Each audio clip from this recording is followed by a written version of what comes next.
I called my mother crying, told her I was about to lose my house, and asked if she could lend me $500. She laughed, actually laughed. Then she said, "Marcus, you're 34 years old. Figure it out," and hung up. What she didn't know was that 3 days earlier, I'd won $47 million in the state lottery. I didn't argue. I didn't beg. I just sat there in my apartment, staring at the phone, and wrote her name in a notebook.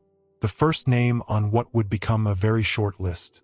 2 weeks later, my grandfather showed up at my door, 86 years old, driven 200 miles in a truck that was older than me, holding an envelope with $500 cash. His entire savings. Everything he had. I should have seen it coming. 34 years of being the family disappointment, the one who never quite measured up, the one they called when they needed something but never called just to talk. But it took winning the lottery to finally understand who my family really was. That satisfying morning started like any other. I was sitting in my cubicle at Hendricks Insurance, processing claims, watching the clock tick toward 5 p.m. like it did every day. My name's Marcus Webb, and at 34, I'd built exactly the life everyone expected me to build. Small, quiet, forgettable. I worked as a claims adjuster, not because I loved it, but because it paid the bills and didn't require me to talk to too many people. I had a one-bedroom apartment in a complex where the hallways always smelled like someone else's dinner. I drove a Honda Civic with 160,000 miles on it. I had a savings account with about $3,000 in it, which felt like a fortune compared to most months. I was, by any reasonable measure, ordinary, and my family never let me forget it. The Webbs were not ordinary people. At least that's what they'd tell you. My father, Richard Webb, had built a regional car dealership empire from nothing. Well, from nothing plus a loan from his father-in-law, but that part never made it into the story. He had 4 locations across the state, a house with 6 bedrooms, and a membership at a country club where he played golf with men who had even more money than he did. My mother, Patricia, had never worked a day in her life. She'd been a beauty queen in college, married my father 2 weeks after graduation, and spent the next 40 years perfecting the art of looking down on people while smiling. She chaired charity committees and organized galas and made sure everyone knew how much the Webbs gave back to the community. Then there was my brother, Daniel, 2 years older, 6 inches taller, and approximately 1 million times more successful, according to everyone who'd ever compared us. Daniel had joined Dad's business right out of college, worked his way up to VP of operations, and was now being groomed to take over the whole thing. He had a wife named Brittany who looked like she'd stepped out of a catalog, twin daughters who were already taking horseback riding lessons, and a house that was somehow even bigger than our parents. And then there was me, the disappointment, the black sheep, the one who'd gotten a degree in English literature instead of business, who'd never shown any interest in selling cars, who'd somehow failed to marry well or produce grandchildren or do anything that would make the family Christmas card. Marcus is finding himself. Mom used to tell people when I was in my 20s. By my 30s, she'd stopped making excuses. Now she just changed the subject whenever my name came up. I'd spent my whole life trying to earn their approval, getting good grades, working hard, being reliable, responsible, present. But nothing I did ever seemed to count. I wasn't Daniel. I wasn't carrying on the family legacy. I was just Marcus, the quiet one, the one who processed insurance claims and lived in a one-bedroom apartment and didn't have anything interesting to contribute to Thanksgiving dinner. What I didn't have was money. What I didn't have was status. What I didn't have was the thing that made people in my family sit up and pay attention. Until I did. It was a Tuesday when I bought the lottery ticket. I don't even know why I did it. I never played the lottery. I'd always thought it was a tax on people who were bad at math, which is what my father said once at dinner when I was 12, and I'd internalized it like I'd internalized everything else he said. But that Tuesday, I was walking past the gas station near my office, and the sign said the jackpot was at $240 million, and something in me just stopped. I went inside. I bought a ticket, 5 random numbers and a Powerball. Cost me $2. I forgot about it until Thursday night, when I was eating leftover Chinese food and half watching the news. The drawing came on. I almost changed the channel. But something made me dig the ticket out of my wallet and watch. The first number matched, then the second, then the third. By the fourth number, I'd stopped breathing. By the fifth, I was standing up, my lo mein forgotten on the coffee table, my hands shaking so hard I could barely hold the ticket. And then the Powerball. 23. The same number printed on my ticket. I sat down, stood up, sat down again, checked the ticket 17 times, checked it against the website, checked it against 3 different news sources. I'd won $240 million minus taxes, split with 2 other winners. My share came out to $47 million, give or take. I didn't scream, I didn't cry, I didn't call anyone. I just sat there in my apartment, holding a piece of paper worth more money than my entire family had ever seen, and thought about what to do next. The smart thing would have been to call a lawyer, get financial advice, figure out how to claim the money without everyone in the world finding out. But that's not what I did first. First, I thought about my family, about the 34 years of being invisible, about the way my mother laughed when I told her about my promotion at work, about the way my father looked through me at family dinners, about the way Daniel talked to me like I was a slow child who needed things explained twice. And I thought about something I'd read once, about how money doesn't change people, it reveals them. I wanted to know who my family really was, not who they pretended to be when they needed something from each other, but who they were when someone needed something from them. So I decided to run a test. The rules were simple. I would call each member of my family and tell them I was in financial trouble. Nothing dramatic, just a plausible emergency that would require a small amount of help. $500. Enough to matter, but not enough to be unreasonable. I'd see who offered to help and who didn't. And I wouldn't tell anyone about the lottery until I had my answer. I started with my mother. Thursday night, 8 p.m. I knew she'd be home because Thursday was her quiet evening. No committees, no galas, just her and whatever reality show she was currently obsessed with. Marcus. She answered on the 4th ring, her voice carrying that particular tone of mild annoyance she reserved just for me. What is it? Hey, Mom. I need to talk to you about something. Can it wait? I'm in the middle of something. It's kind of important. She sighed, the sigh of a woman who had raised 2 sons and only been proud of one of them. Fine. What? I took a breath, let a tremor creep into my voice. I'm in trouble, Mom. Financially. I got a notice today that I'm 3 months behind on my rent. If I don't come up with $500 by Monday, I'm going to be evicted. Silence on the other end. Mom! Marcus! Her voice had gone cold. How did you let this happen? There were some unexpected expenses. My car broke down last month, and your car is always breaking down. I've told you 100 times to buy something reliable. Your father could get you a deal at the dealership.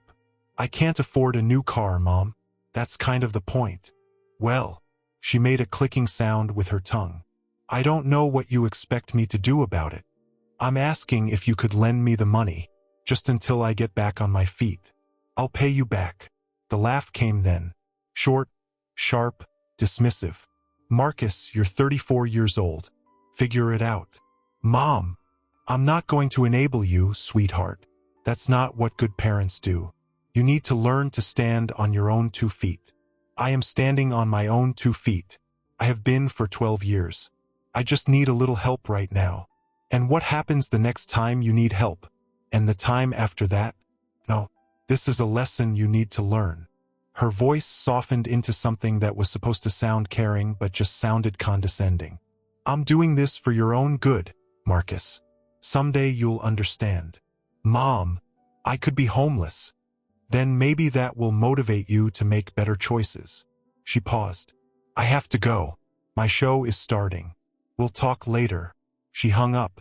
I sat there for a long time, staring at the phone. Part of me had expected this. Part of me had hoped I was wrong. I wrote her name in my notebook. Patricia Webb. Test. Failed. The next call was to my father. Friday morning, early, because I knew he'd be at the dealership by 7 a.m. like he was every day. Early bird gets the worm, Marcus. That's why you'll never amount to anything. You don't understand the value of time. Web Auto Group, this is Richard. Dad, it's Marcus. Pause. Marcus, everything okay? Not really. I need to talk to you about something. I've got a staff meeting in 10 minutes. Make it quick. I repeated my story. 3 months behind on rent. $500. Monday deadline. Possible eviction. My father listened without interrupting. When I finished, he was quiet for a moment. You know what your problem is, Marcus? What's that, Dad? You've never had any ambition.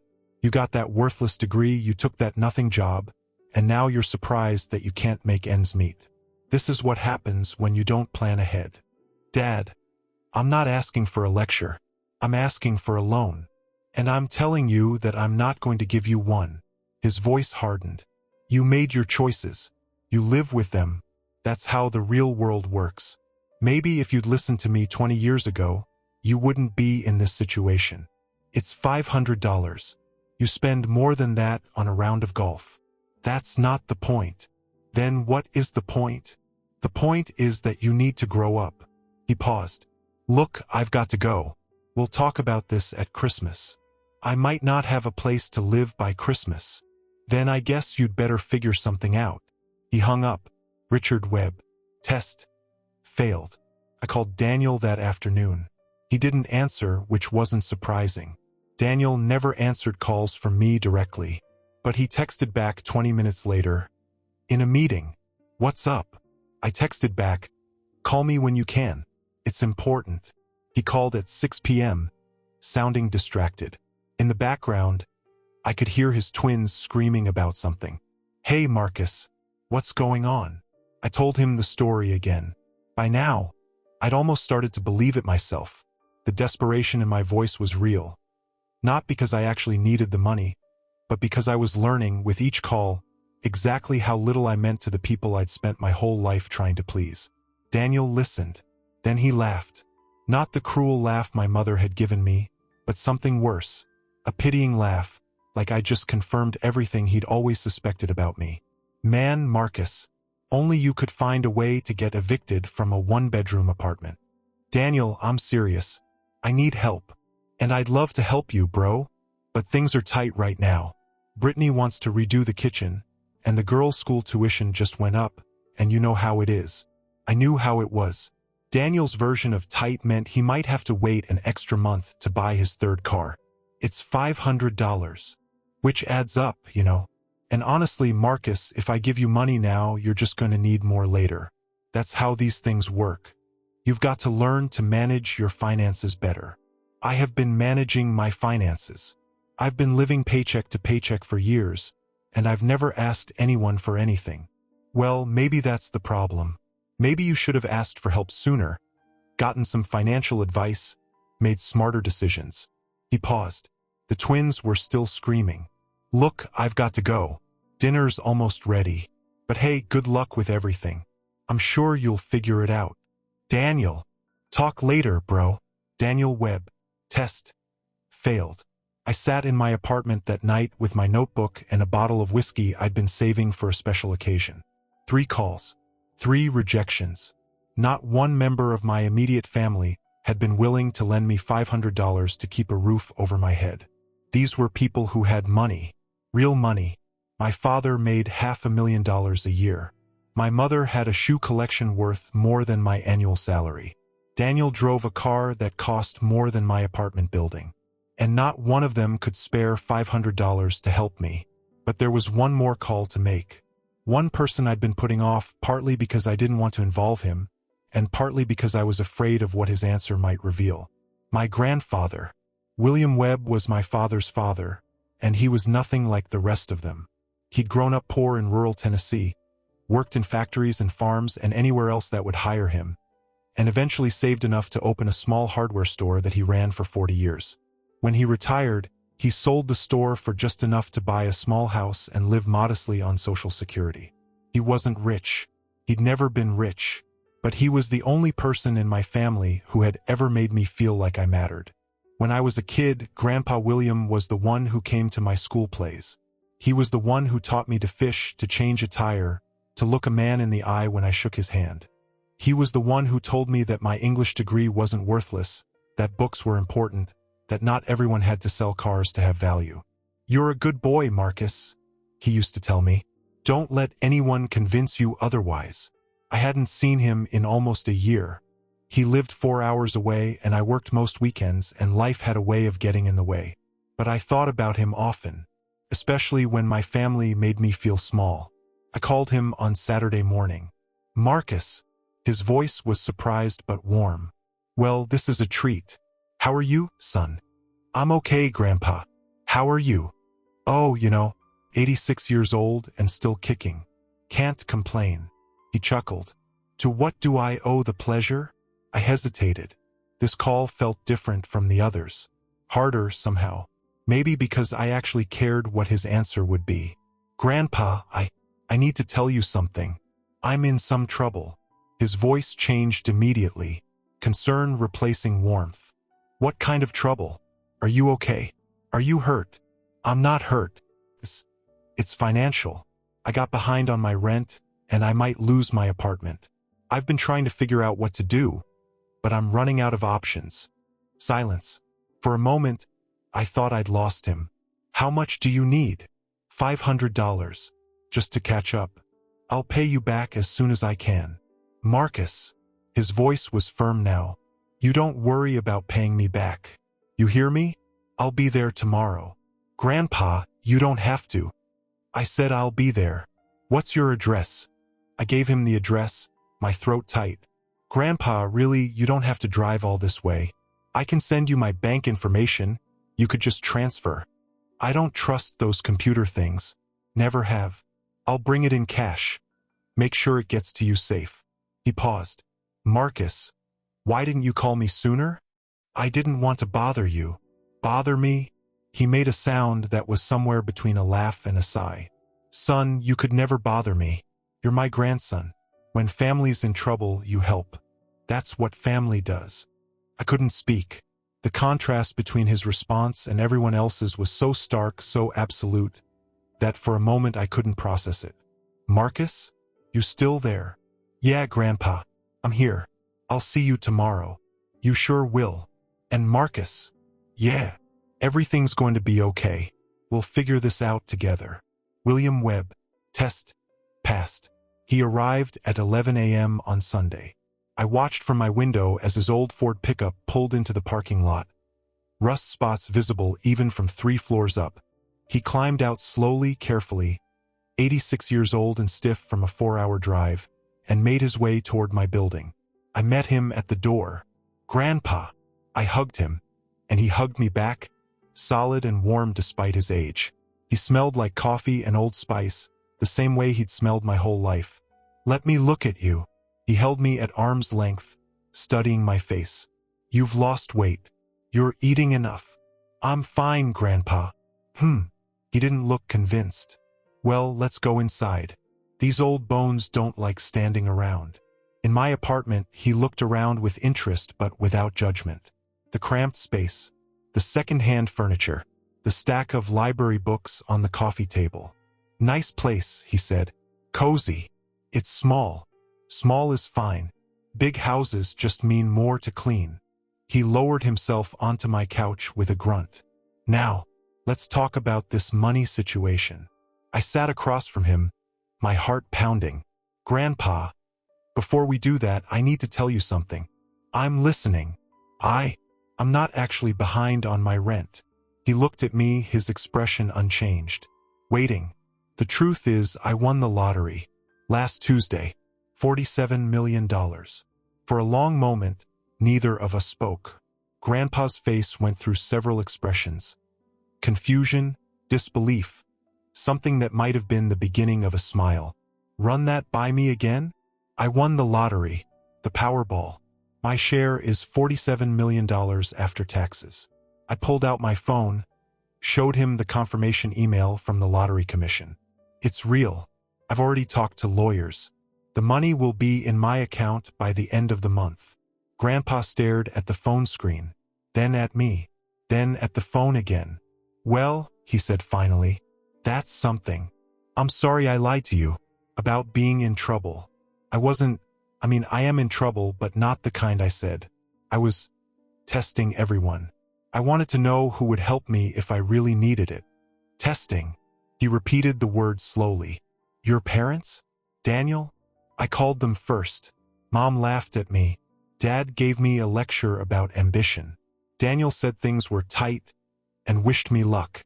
Grandpa nodded, unsurprised, like he'd known all along what their answers would be. And me? What was my test? You drove 4 hours to bring me your life savings. My voice cracked. You didn't ask questions.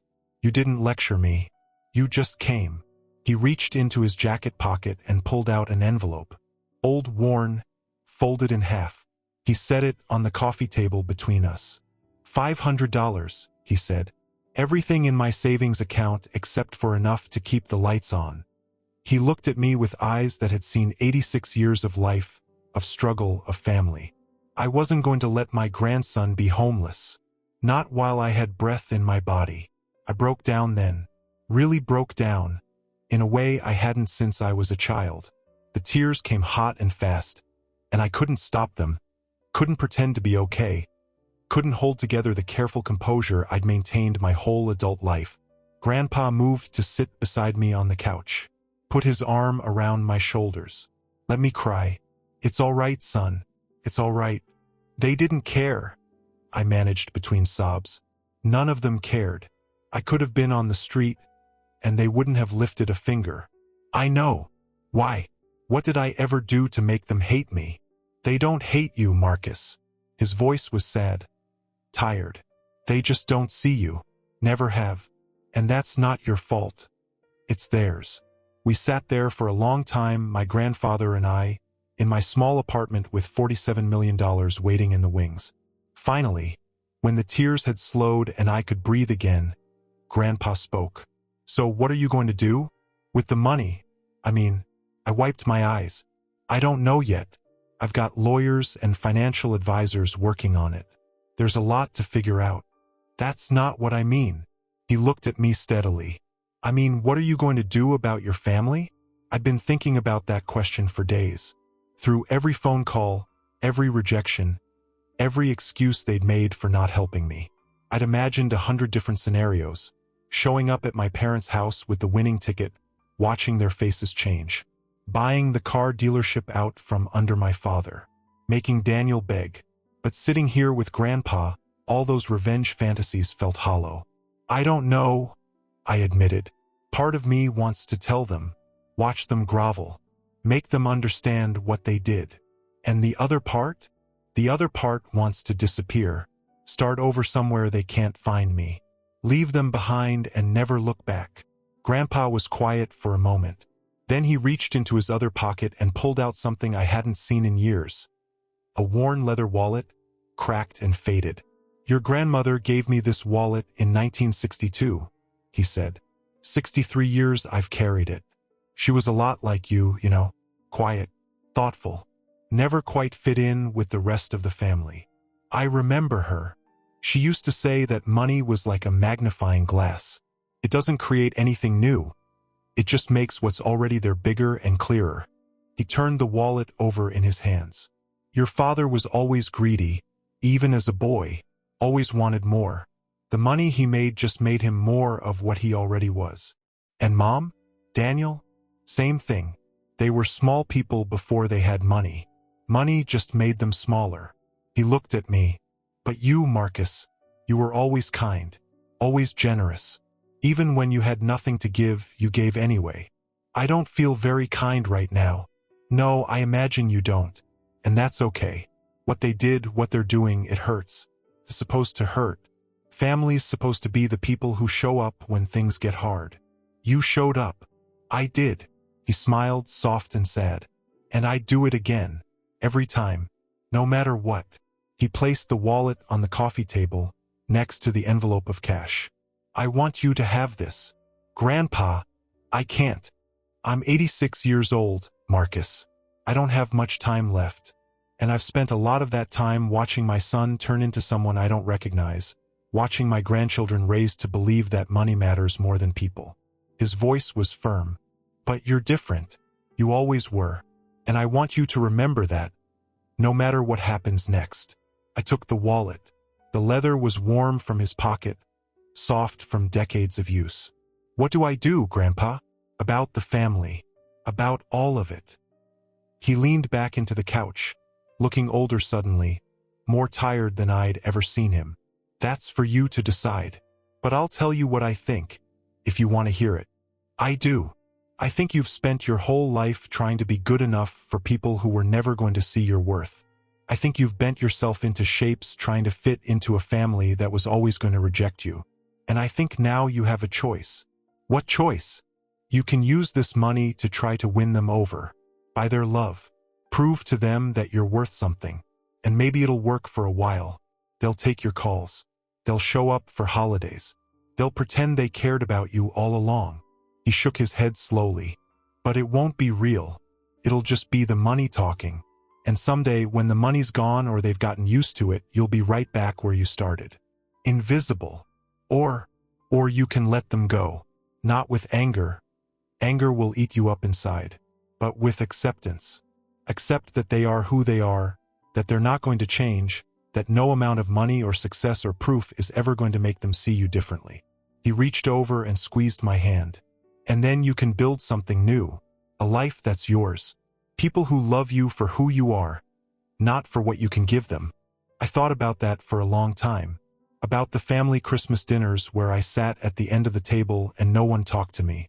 About the birthdays that went unacknowledged. About the years and years of trying, of hoping, of believing that if I just did enough they'd finally see me. And I thought about Grandpa. About the 4-hour drive in a truck that probably shouldn't have made the trip. About the envelope of cash that represented everything he had. I want to give you something, I said finally. Marcus, I don't need. Not money. Well, yes, money. But not just money. I took a breath. I want you to come live near me. There's a retirement community about 20 minutes from here. Really nice, with medical staff and activities and everything. I've already looked into it. I can pay for the best unit they have. Grandpa started to protest, but I held up my hand. Please, let me do this. You drove 4 hours to give me your life savings because you thought I was in trouble. You've been the only person in this family who's ever made me feel like I mattered. My voice cracked again. Let me take care of you, please. For a moment, I thought he was going to argue, but then something shifted in his face. The resistance faded, and I saw something I'd never seen on my grandfather before, relief. I've been alone in that house for 15 years, he said quietly.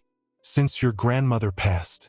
Every day, I wake up, and there's no one to talk to, no one to share a meal with, no one who remembers what things used to be like.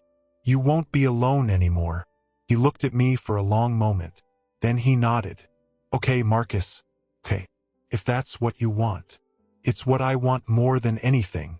He smiled then, a real smile, the kind I remembered from childhood. Well, I guess that's settled. We spent the rest of the day together. I ordered Chinese food, the good kind, from the place across town that delivered, and we ate it on my couch, watching old movies on my laptop. Grandpa told stories about the hardware store, about Grandma, about a version of my father I'd never known, back when he was young and hadn't yet become the man he was now. He wasn't always like this, Grandpa said. When he was a boy, he was sweet, kind, used to help me at the store on weekends, and he never complained. Then he went to college, met your mother, got a taste of what real money could buy. He shook his head. Something changed in him. Something broke. Do you think it can be fixed? I used to. Spent years hoping he'd come back to himself. Remember who he was raised to be. Grandpa sighed. I don't hope anymore. Some things, once they're broken, they stay broken. That night, Grandpa slept in my bed while I took the couch. I lay there in the dark, thinking about everything that had happened, everything that was about to happen. In a few weeks, I'd be a millionaire. I could go anywhere, do anything, be anyone I wanted. But first, I had unfinished business. The next morning, I drove Grandpa to see the retirement community. It was even nicer than the website had shown. Manicured gardens, friendly staff, apartments with full kitchens and emergency call buttons. We toured the facilities, met some of the residents, had lunch in the dining hall. By the end of the tour, Grandpa was smiling in a way I hadn't seen in years. "This place," he said, looking around at the sunny common room, the residents playing cards and chatting. "This is something, Marcus. I'm putting down the deposit today. You can move in as soon as you're ready." "You're sure about this? It's a lot of money." I thought about the $47 million that would soon be in my account. "I'm sure." We hugged in the parking lot before he left. He'd drive back home, pack up his things, and be back within a month. I'd help him move, get him settled, make sure he had everything he needed. "Thank you," he said, his voice thick, "for everything. Thank you for coming when I called, for being the one person who did." He drove away in his old truck, and I watched until he disappeared around the corner. Then I went back to my apartment and started planning. It took 3 weeks for the lottery money to hit my account. During that time, I hired a lawyer, a financial advisor, and a very discreet real estate agent. I resigned from Hendricks Insurance, citing personal reasons. I found an apartment for Grandpa at the retirement community, the best unit they had, with a view of the gardens. And I thought about what I wanted to say to my family. In the end, I decided not to say anything at all. At least not directly. Instead, I hired a private investigator to do some digging. What he found was both surprising and completely predictable.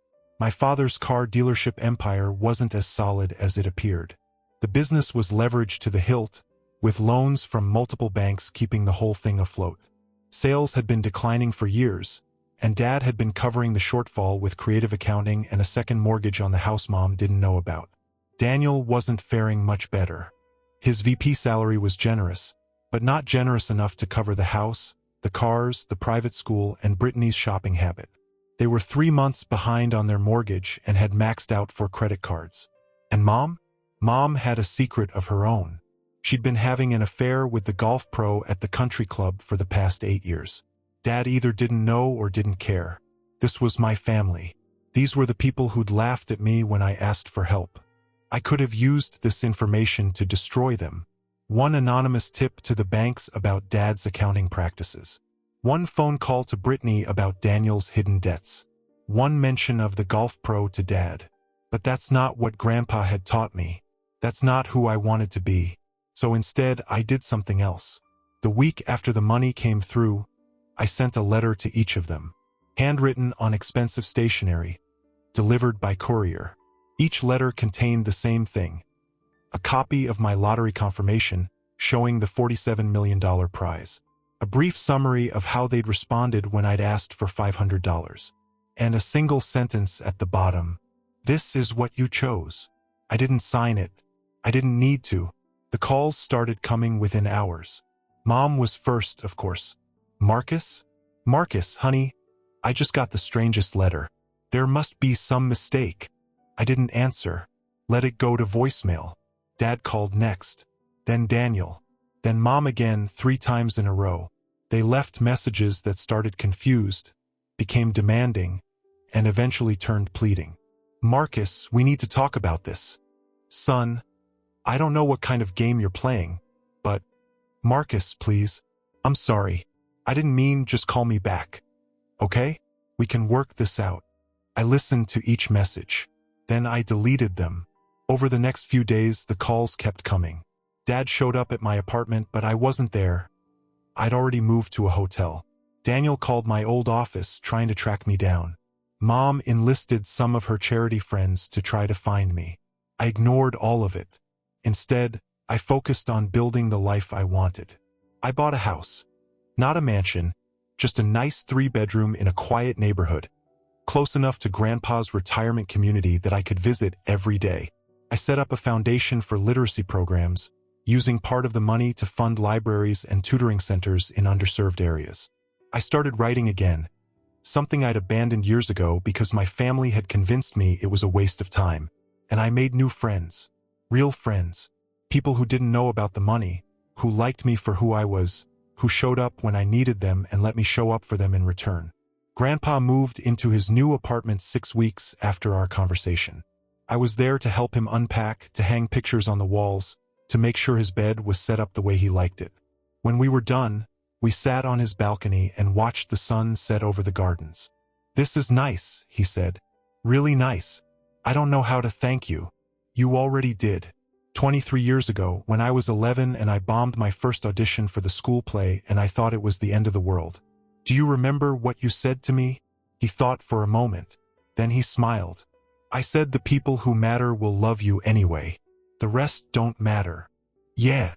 I looked out at the sunset, at the colors bleeding across the sky. You were right. We sat in comfortable silence for a while. Then Grandpa spoke again. "Have you heard from your father? The others? They've been trying to reach me. I haven't responded. Are you going to?" I thought about it. About all the messages, the pleas, the sudden desperate need to reconnect now that I had something they wanted. Eventually, maybe, but not yet. I turned to face him. "You told me I had a choice, to use the money to try to win them over, or to let them go and build something new. I remember. I'm choosing the second option. Not because I hate them, but because I finally understand something." I took a breath. They were never going to love me, not the real me. They loved the idea of having a son who could be useful, who could carry on the family name, who could make them look good. When I didn't do those things, I stopped existing to them. Grandpa nodded slowly. "That's a hard truth to accept." "It is, but accepting it means I can stop trying. I can stop hoping. I can stop waiting for something that was never going to happen." I smiled, and for the first time in months it felt genuine. I can just be me. Finally. He reached over and patted my hand. "That's all I ever wanted for you, Marcus. To be who you are and know that's enough." It was 8 months before I finally talked to my father. He'd given up calling by then, but he tracked down my new address somehow, probably through the same PI methods I'd used, and showed up at my door one evening, looking older and smaller than I'd ever seen him. "Can I come in?" he asked. Part of me wanted to say no, to shut the door in his face the way he'd shut the door on me so many times. But that wasn't who I wanted to be. "Okay." He walked into my living room and looked around, at the bookshelves full of novels, at the framed photos of me and Grandpa at the retirement community, at the simple, comfortable furniture that had nothing to do with impressing anyone. "Nice place," he said. "Different from what I expected." "What did you expect?" "I don't know. Something bigger. Flashier." He sat down on my couch without being invited.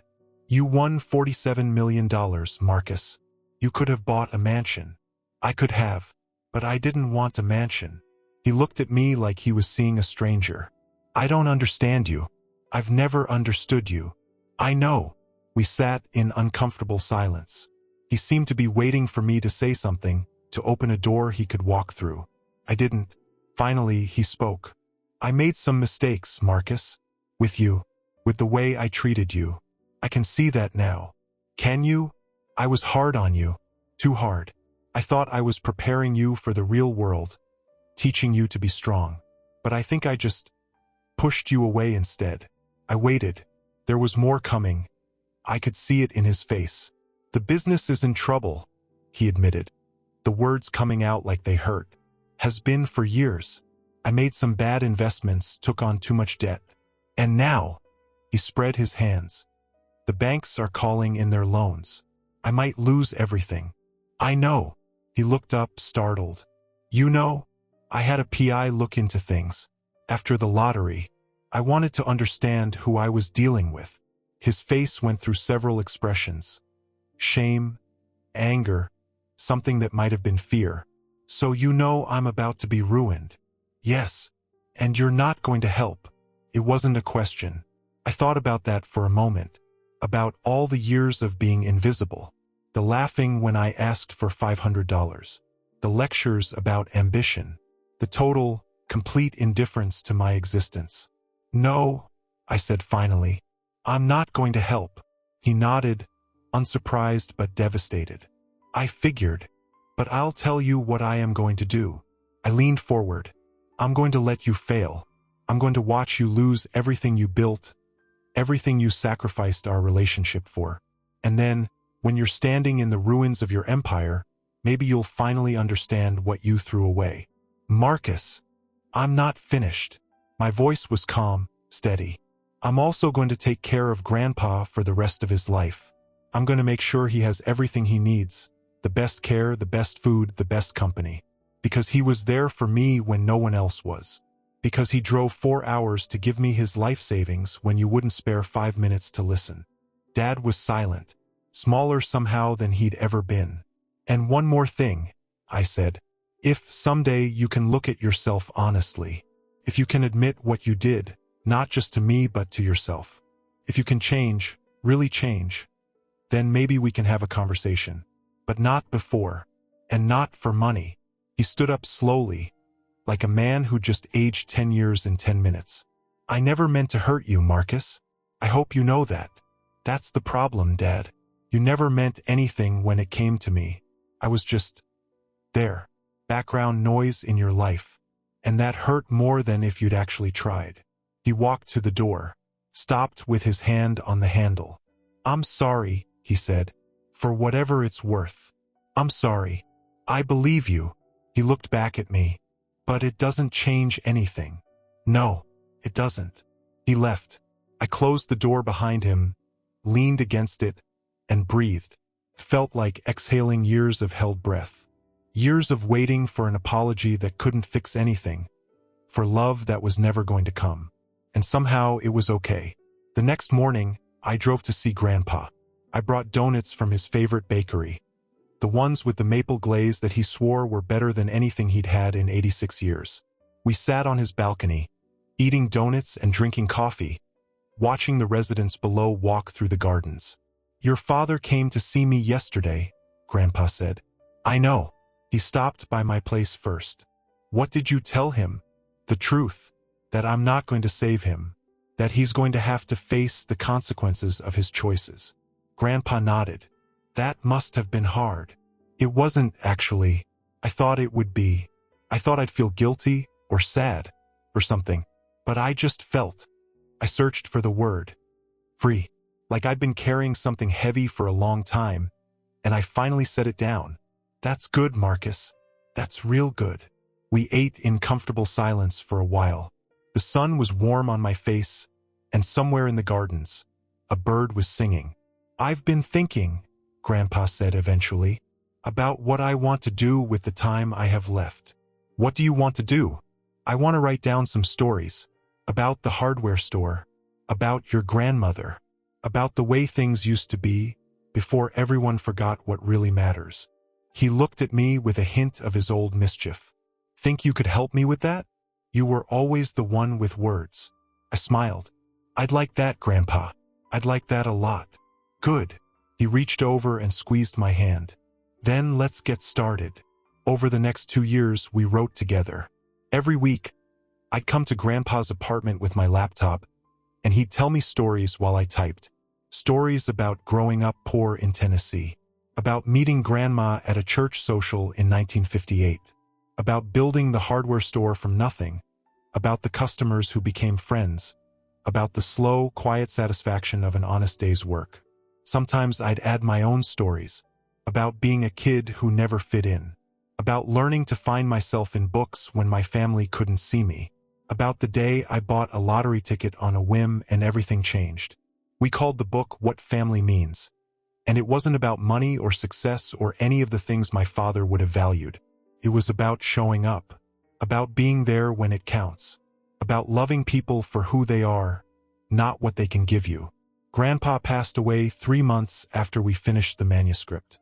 Peacefully, in his sleep, with a smile on his face that the nurses said they'd never seen before. I was holding his hand when he went. The funeral was small.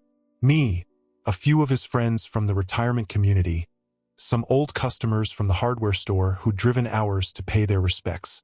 My family wasn't there. I didn't invite them and they didn't ask.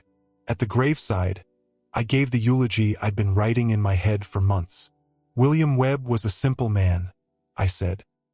He didn't build empires or make millions or see his name in lights. By most measures, he wasn't successful at all. But he was there. When I was a kid and no one else noticed me, he noticed me. When I was a teenager and everyone told me I'd never amount to anything, he told me I already had. When I was an adult and I needed help, He got in his truck and drove 4 hours without a second thought. That's what family means. Not blood, not obligation, not duty. Family is the people who show up.